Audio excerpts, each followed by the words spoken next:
Sixth wild card entry వచ్చేసి గౌతమ్ 3.0 అన్నట్టు. Ashwatthama 3.0 reentry in Bigg Boss house అని అనుకోవచ్చు. చాలా సంతోషంగా ఉందని భారీ డైలాగులతోటి నాగార్జున గారు ముందైతే చెప్పుకున్నాడు. అండ్ ఏదో ఒక సినిమా అయిపోయిందంట, ఆ షూట్ అవగొట్టుకొనే మరలా ఒకసారి పిలిస్తే బిగ్ బాస్ హౌస్లోకి వచ్చినా అని చెప్పినాడు. కరెక్ట్ ఈయనకు అపోనెంట్ ఎవరు ఉండాలంటే నబిల్ని అయితే కోరుకున్నాడు. అండ్ కత్తి ఎవరు అన్నప్పుడు ప్రేరణ, సుత్తి ఎవరు అన్నప్పుడు యాస్మిన్ అయితే చూజ్ చేసుకున్నాడు. ఈయనకు వచ్చేసి ప్రియాంక.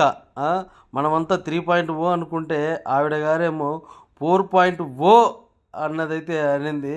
మళ్ళీ డైరెక్ట్గానో ఇండైరెక్ట్గానో ఓవర్ చెయ్యి అని ఇండైరెక్ట్గా ఇచ్చేస్తూ ఉంది అన్నట్టు.